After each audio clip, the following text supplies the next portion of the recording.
All right, we are naming this video Tragedy Strikes for painfully obvious reasons. It has been difficult to come to terms with the loss of the yurt, at least as it stood, or as it stands, I guess.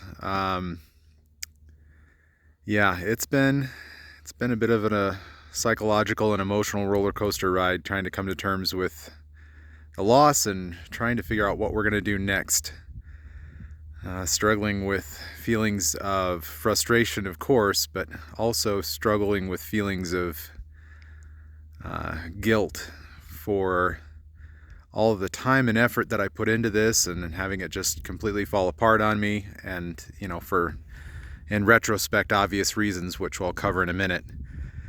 Guilt for all the people who volunteered their time and efforts and, traveling out here and helping me get this structure put together and put up, and just to have all those volunteered efforts go to waste, as it were, is just heart-wrenching.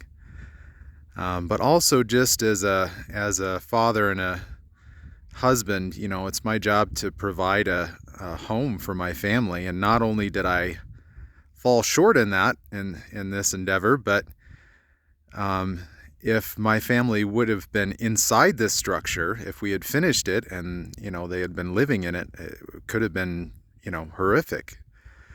So dealing with feelings of shame there too. So but we are going to move on. We are going to I'm going to spend the day taking this apart, and we have been brainstorming what the next steps could be, and we'll cover some of those. But I want your opinions and input on that. But I also want to explain what went wrong here, because I love yurts. They're a beautiful and a engineeringly ingenious structure, and obviously my execution had an issue. Two major issues, actually. The first is that I wanted to build the yurt in a way that was slightly beyond the parameters of what yurts are designed to do and be. First of all, that center ring is a steel ring, steel ring, a very large diameter, I think it's close to 5-foot diameter, steel ring, which is very heavy, but it's the keystone of the whole structure, so I wanted it to be very strong. Wood one would have been strong enough. Steel was definitely a lot harder to work with and a lot harder to get that to be in the proper shape and function the way I needed it to. But psychologically, I wanted that steel ring, and I didn't need it, but it's just dang heavy. And then on top of that, a lot of yurts will use a smaller diameter wood, smaller dimensional wood for the rafters. I used 2x6s because I was concerned about snow load, and actually in our circumstances that was the right call. However, that is a lot of additional weight.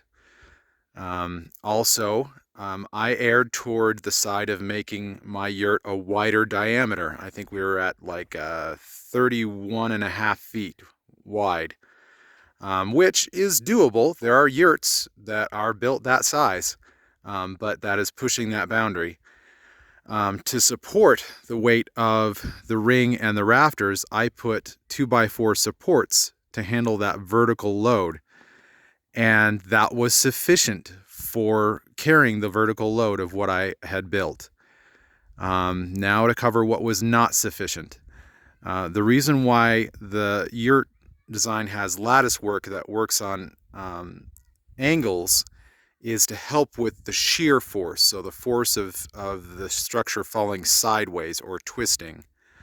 And so I had accounted for carrying all of this additional weight with the 2x4s, but I had not accounted for all of that weight shifting and this lattice work being insufficient to handle all of this weight shifting in the wind. So that's one part of the equation. The second part of the equation was this Dirtcrete pad that I made did not end up being perfectly level.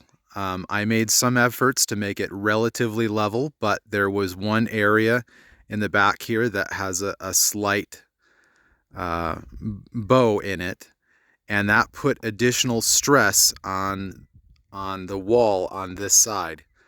And so when the wind blew, it put so much strain on that one side that the whole structure just started to cripple, to fall apart.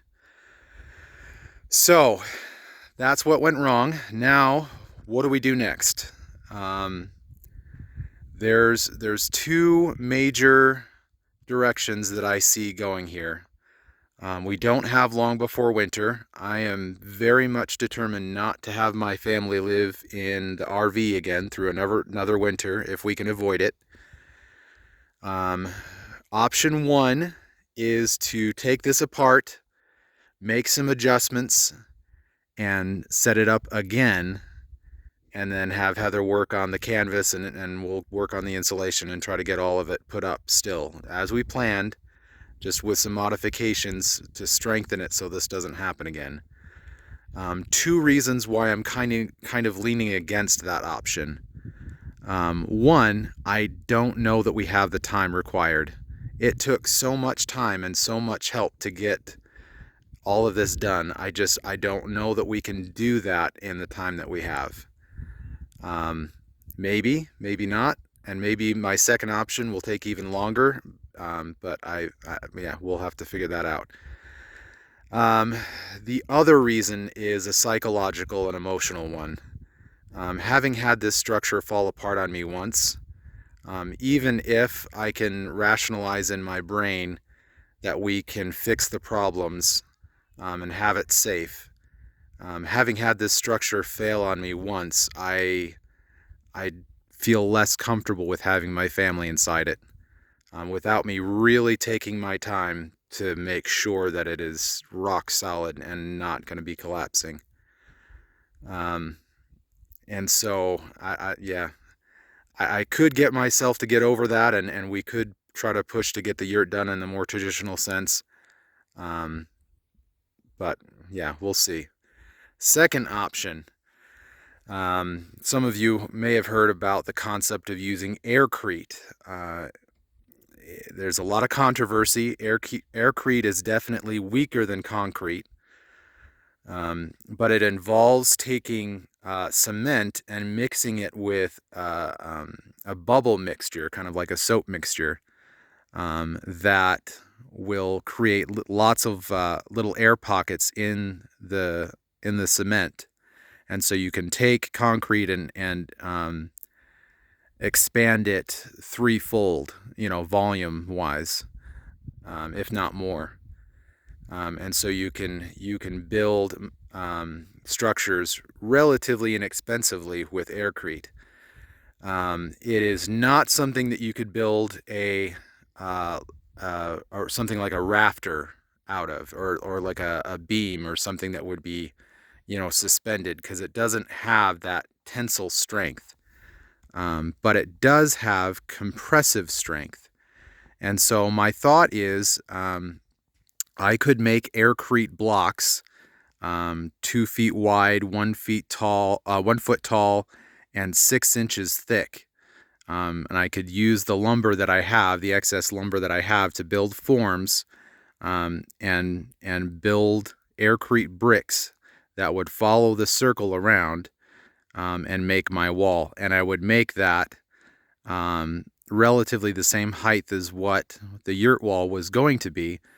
We would then salvage some of these and replace some of these to put the yurt roof on top of the round aircrete brick structure. This appeals to me because aircrete, despite it being softer and weaker than concrete, is still a lot more solid and a lot stronger than lattice work. And psychologically, for me, having that solid structure, after dealing with this collapse, just it really appeals to me. I don't know if I can do that in a reasonable amount of time. You know, I thought this yurt was going to go a lot faster than it did. And so it could be that the aircrete bricks are just going to take too long. But that's the direction I'm leaning at the moment. And yeah, I would use rebar. Put rebar down periodically into the side of the concrete pad, in between the blocks.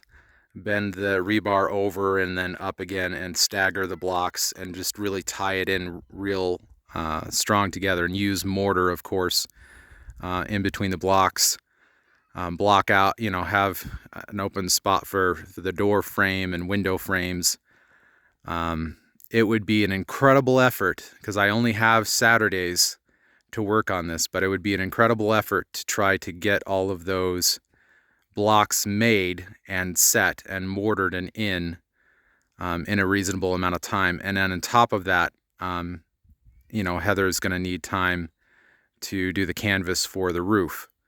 In addition to doing the blocks just with the rebar, I would also take fiberglass around the outside and use a more concentrated concrete or cement water mix to make a plaster to adhere the fiberglass to the outside, and that creates a strong shell holding all of those bricks together, as well as the steel reinforcement.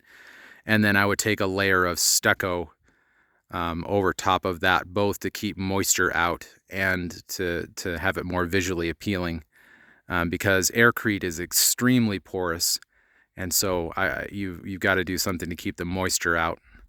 But yeah, those are my thoughts so far. So let me know what you think. Should I do aircrete? Should I just, you know, take this apart and salvage what I can and build the yurt, you know, as a yurt again, addressing some of the issues that cause this collapse?